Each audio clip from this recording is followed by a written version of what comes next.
하우스 토양 pH가 낮다고 하면 많은 농가들이 바로 석회를 생각합니다. 하지만 석회보다 먼저 봐야 할 숫자가 있습니다. 바로 이시입니다. pH는 토양에서 양분이 작동하는 조건이고, 이시는 뿌리 주변의 비료 성분이 얼마나 진하게 있는지를 보는 지표입니다. 그래서 pH와 이시는 따로 보면 안 됩니다. 오늘은 하우스 토양에서 pH가 낮을 때 이시가 낮은 경우와 높은 경우가 어떻게 다른지, 그리고 비료를 넣어야 할 상황인지 줄여야 할 상황인지 정리해 보겠습니다. 노지는 비가 오면 토양 속 염류가 어느 정도 씻겨 내려갑니다. 하지만 하우스는 비가 들어오지 않습니다.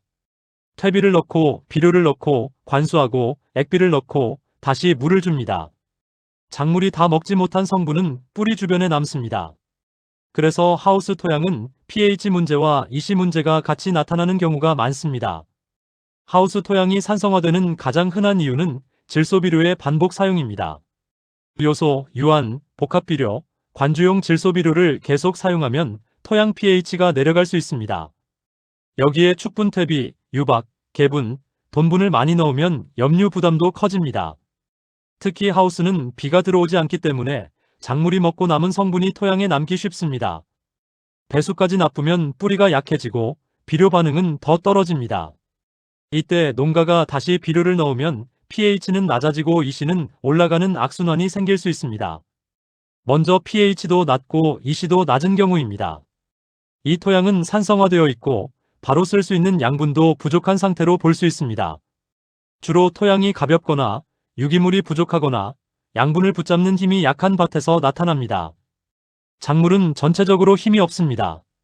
잎색이 연하고 잎이 얇고 뿌리 발생이 약하고 추비를 해도 반응이 오래가지 않습니다. 이 경우는 단순히 비료를 세게 넣는다고 오래 버티는 토양이 아닙니다. 이때는 토양 검정을 먼저 봐야 합니다.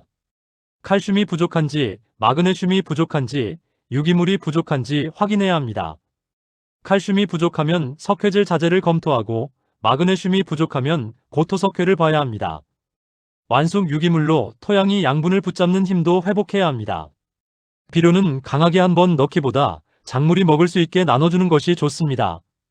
정리하면 이 경우는 산도 교정과 토양 체력 회복이 먼저입니다. 하우스에서 더 위험한 것은 pH는 낮고 이시는 높은 경우입니다. 이 상태는 비료가 부족한 것이 아닙니다. 오히려 비료 성분이 뿌리 주변에 많이 쌓였는데 토양은 산성화되어 있고 뿌리는 그 농도를 견디지 못하는 상태입니다. 농가 눈에는 작물이 약해 보입니다. 그래서 비료를 더 넣고 싶어집니다. 하지만 이때 비료를 추가하면 이시가 더 올라가고 뿌리는 더 힘들어질 수 있습니다. 이런 밭은 비료 부족으로 볼 것이 아니라 뿌리 주변 환경이 막힌 상태로 봐야 합니다. 이런 하우스에서는 잎끝이 타거나 잎 가장자리가 마르는 증상이 보일 수 있습니다. 낮에는 처지고 밤에는 조금 회복됩니다. 뿌리 끝은 갈색으로 변하고 흰색은 줄어듭니다. 작물이 물을 못 먹는 것처럼 보이지만 토양에 물이 없는 것이 아닐 수 있습니다. 뿌리 주변 농도가 너무 진해서 물을 제대로 흡수하지 못하는 것입니다. 착과 후에는 작물이 더 빨리 약해질 수 있습니다. 이때 가장 먼저 할 일은 비료를 줄이는 것입니다. 특히 질소, 칼륨, 인산을 강하게 넣는 처방은 멈춰야 합니다. 그 다음 배수를 봅니다. 배수가 안 되는 상태에서 물만 많이 주면 뿌리가 더 상할 수 있습니다. 순서는 이렇게 가야 합니다. 비료 감량, 배수 확인, 소량 반복 관수, 염류 이동, 뿌리 회복, 그 다음에 산도 교정을 검토합니다. pH가 낮다고 해서 석회를 갑자기 많이 넣는 것도 조심해야 합니다. pH가 낮고 이시가 높은 하우스에서는 비료를 더 넣는 방식으로는 해결이 어렵습니다. 토양이 산성화되어 있으면서 뿌리 주변 농도까지 부담스러운 상태이기 때문입니다. 그래서 단순 비료보다 물과 뿌리 주변 환경을 먼저 풀어주는 관리가 필요합니다. 현장에서는 이런 상황에서 관수물을 먼저 안정화시키고 토양에 쌓여 있지만 작물이 못 먹는 양분을 다시 움직이게 하는 복합 기능 자재를 함께 활용하는 농가들도 있습니다. 중요한 것은 비료를 더 넣는 것이 아닙니다. 뿌리가 다시 먹을 수 있는 조건을 만드는 것입니다. pH가 낮은 하우스에서 가장 흔한 실수는 두 가지입니다. 첫째, pH만 보고 석회부터 넣는 것입니다. 둘째, 작물이 약해 보인다고 비료를 더 넣는 것입니다. 하지만 이시가 높은 상태라면 비료 추가가 해결책이 아닐 수 있습니다. 하우스 토양은 숫자 하나로 판단하면 안 됩니다. pH가 낮은지 보고 그 다음 이시가 낮은지 높은지 봐야 합니다.